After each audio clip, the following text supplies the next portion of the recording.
नमस्कार, आदाब, सत श्री अकाल, प्रेज द लॉर्ड। सभी व्यूज़ को नए साल की शुभकामनाएं। मैं अभी यीशु केयर कॉन्वेंट स्कूल की प्रिंसिपल मैम रेनू एंथनी के पास आया हुआ हूँ।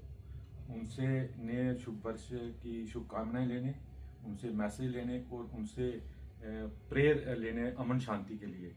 तो रेनू एंथनी मैडम किसी परिचय के मोहताज नहीं है। ये क्वालिटी एजुकेशन और मॉरल एजुकेशन के लिए जानी जाती हैं। मैडम, आपका हमारे चैनल में स्वागत है, वर्मा विश्वकर्मा चैनल में। मैडम, जैसे 2025 वर्ष रहा है जी। वो एक बड़ा दुखद रहा है, क्योंकि अहमदाबाद में एक प्लेन क्रैश हुआ था जिसमें 300 के लगभग कीमती जाने गई थी। उसमें कुछ स्टूडेंट्स भी बेचारे मारे गए थे, जो मेडिकल के स्टूडेंट्स थे। उसके बाद जम्मू की अगर बात करें तो जम्मू में चिशोती में एक बहुत बड़ी क्लाउड बर्स्ट हुआ था, उससे भी काफ़ी जानी माल नुकसान हुआ था। उसके बाद जम्मू में भी बहुत ज़्यादा फ्लड हिट से लोग अफेक्टेड रहे थे। और आपने भी, मुझे याद है कि आपने भी रिमोट एरिया में जाकर उनको सहायता पहुंचाई थी। मैं अपने चैनल के माध्यम से आपसे एक तो मैसेज चाहूँगा अमन शांति के लिए, पूरी विश्व शांति के लिए। दूसरा, आप 2026 के लिए अच्छा हो, उसके लिए प्रेयर भी प्लीज़ करिएगा। पहले आप मैसेज दीजिए हमारे चैनल को, हमारे व्यूअर्स को। जी सर, नमस्कार। मैं सभी भारतवासियों को, अपने जम्मू वासियों को, सभी भाई बहनों को नए साल की हार्दिक शुभकामनाएं देना चाहती हूँ। A very very happy new year to each one of you. हम हर साल की शुरुआत ये बोलकर करते हैं, हैप्पी न्यू ईयर, नए साल की शुभकामनाएं एक दूसरे को देते हैं। लेकिन मेरे जहन में एक सवाल आता है सर, हम हैप्पी न्यू ईयर तो बोलते हैं, लेकिन क्या वाकई में वो साल फिर हैप्पी होता है? हम बोलने को बोलते हैं, विश तो करते हैं, हम चाहते हैं साल हैप्पी हो, पर जैसे आपने कहा 2025 में बहुत सारे ऐसी घटनाएं हुई हैं जहां पर बहुत लॉस हुआ है, ह्यूमन लाइव्स का लॉस हुआ है, बहुत प्रॉपर्टीज डैमेज हुई हैं और भी बहुत सारा नुकसान हुआ है।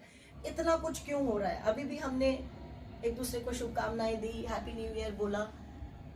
हमें मालूम नहीं है क्या ये साल वाकई हैप्पी होगा कि नहीं, क्योंकि हर साल हम देखते हैं प्रॉब्लम्स बढ़ती जा रही हैं और बोला जाए, मैं अपनी भाषा में बोलूं तो पाप बढ़ता जा रहा है।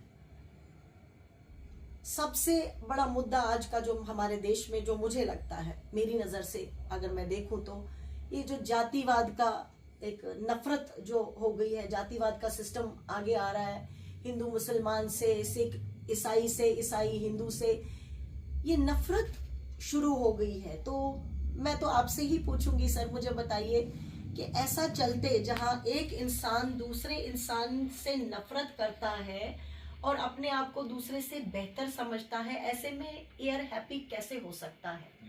हम कैसे उम्मीद कर सकते हैं कि नया साल खुशियां लेकर आएगा?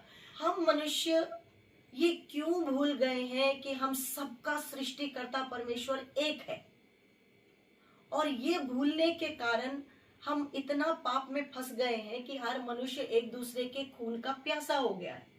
अब आप पिछले दिनों में ही, दिसंबर के मंथ में ही देखिए, बहुत कुछ हुआ है, अभी भी बहुत कुछ हो रहा है। बहुत सारी चीजें, सिर्फ जातिवाद की बात नहीं है, रेप केसेस हो रहे हैं और डिजास्टर्स हो रहे हैं, फ्लड्स आ रहे हैं, क्लाउड बर्स्ट हो रहे हैं, जो आपने कहा बहुत कुछ हो रहा है। हमें नहीं मालूम अगले साल क्या होने वाला है, अगर एक मनुष्य वापस इस सोच में ना आए कि मैं इस पृथ्वी पर करने क्या आया हूं। क्योंकि इंसान भूल चुका है, परमेश्वर रिलीजन्स की बाउंड्री से बहुत ऊपर है। असल में अगर हम चाहते हैं कि हमारा नया साल मुबारक हो, हमारे देश में शांति आए, हम सब एक परिवार होकर रहें, तो हमें इस चीज को एक्सेप्ट करना है, हिंदू मुस्लिम सिख ईसाई को बनाने वाला एक ही सर्वशक्तिमान परमेश्वर है। अगर इंसान ये समझ जाए कि हम सब एक हैं, और जब हम ये दुनिया छोड़ के जाएंगे वहां एक ही सिंहासन होगा, और वो ना तो हिंदू का होगा, ना मुसलमान का, ना क्रिश्चियन का, ना किसी और मजहब का, वहां केवल सर्वशक्तिमान परमेश्वर विराजमान होगा और हमें अपने कामों का जवाब देना है। No worldly knowledge can give you wisdom. किताबें पढ़ने से, अच्छे लोगों से मिलने से आपका ज्ञान बढ़ सकता है, लेकिन अक्लमंदी दनाई नहीं आ सकती। Sorry for whatever wrong we are doing. अपने आप को जांचें, अपने आप के पाप स्वीकार करें। तो हर इंसान अगर हमारे देश में ऐसा करेगा सर, तो definitely 2026 will be the happiest year. थोड़े दिन पहले मैंने एक पार्क में विजिट किया था। वहां पर लोगों में मैंने देखा था, लोग फूड आइटम्स खा के जो रैपर्स वगैरह हैं वो डस्टबिन में डाल के बाहर ही फेंक रहे हैं। मैं, आप चूंकि एक स्कूल की प्रिंसिपल भी हैं, मैं आपसे ये मैसेज दिलाना चाहूँगा, ऐसा कोई वातावरण बनाया जाए कि ताकि स्कूल के जो स्टूडेंट्स हैं उनमें ये भावना हो जाए कि अगर हम कहीं भी गए हुए हैं तो वहां पर वो रैपर्स जो है डस्टबिन में डाले, बाहर ना निकाले, क्योंकि ये भी स्वच्छ भारत का एक मिशन है। उसके बारे में आप बच्चों को एक मैसेज दे दीजिएगा कि जोगिंदर जी, मैं तो सबसे पहले बच्चों को जरूर मैसेज दूंगी, लेकिन मेरा एक सिस्टम है। मैं जब बच्चों का इंटरव्यू भी करती हूँ तो मैं सबसे पहले पेरेंट्स से बात करती हूँ। मैं बच्चे के जो स्किल्स हैं वो देखने से पहले पेरेंट को देखती हूँ। मुझे लगता है बच्चे को अवगत कराने से पहले हमारी ड्यूटी है कि हम पहले माता पिता जो भी हैं, बच्चों के माता पिता हैं, उनको ये बोलें कि जब आप कहीं घूमने जाते हैं, जब आप कहीं भी पार्टी फंक्शन में जाते हैं, please educate your child how to behave there. Behavior does not mean you have to be good and you have to wish somebody, but कहीं पे कुछ गिरा है, आप उसको बोलिए बेटा यहाँ मत गिराइए, इसको डस्टबिन में फेंको, क्योंकि पहला उस्ताद बच्चे की माँ होती है और पहला इंस्टीट्यूशन जो है वो घर है एक बच्चे का।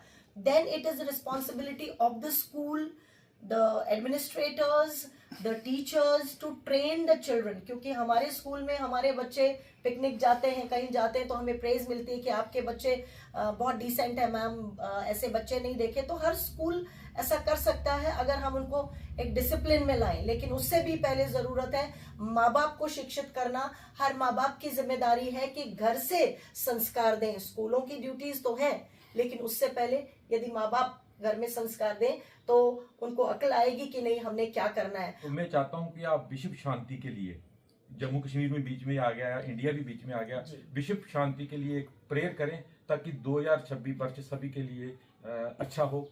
ऐसी प्रेयर कीजिए प्लीज। Sure sir. सर्वशक्तिमान पिता परमेश्वर, सारी सृष्टि, सारे ब्रह्मांड को बनाने वाले पिता, हम नतमस्तक हैं आपकी उपस्थिति में पिता। आपने नए साल में हम सबको प्रवेश करने के लिए कृपा दी, आपका धन्यवाद करते हैं प्रभु। पिता परमेश्वर, हम प्रार्थना करते हैं ये नया साल हर एक के लिए मुबारक हो। इस नए साल में मनुष्य जो सच्चाई का, पवित्रताई का रास्ता, धार्मिकता का रास्ता भूल चुका है, पिता परमेश्वर हर एक की बुद्धि को खोल, वो वापस उस रास्ते पर आए, नेकी के कामों पे चले। प्रभु, अपने आप को आपके आगे समर्पण करते हुए आगे बढ़े, और खास तौर से प्रार्थना करते हैं अपने ऊपर के अधिकारियों के लिए, हमारे मिनिस्टर्स के लिए, हमारे प्रधानमंत्री, राष्ट्रपति के लिए, सभी अफसरों के लिए पिता, जिनके हाथ में हमारे देश की बागडोर है। उन्हें अक्लमंदी और दानाई दीजिए ताकि अपने देश को एक परफेक्शन के साथ चला सके। हम एक होकर वापस प्रभु एकता में जुड़ जाए। हमारा देश, हमारा भारत दूसरे देशों के आगे एक नमूना भरा देश बन जाए, जहां सब कहें यहाँ विविधता में एकता है।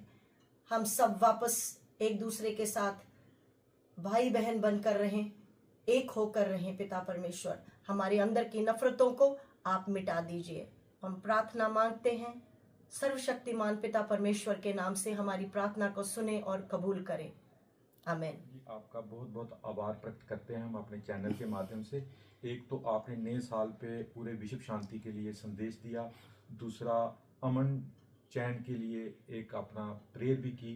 तो हम आपका पुण्य बहुत बहुत आभार प्रकट करते हैं कि आपने एक अच्छा मैसेज और एक स्वच्छता पे भी और विश्व शांति के लिए भी दिया। हमारे लिए कीमती समय निकाला, हम आपका धन्यवाद करते हैं। Thank you so much sir. Thank you. Pleasure is all mine.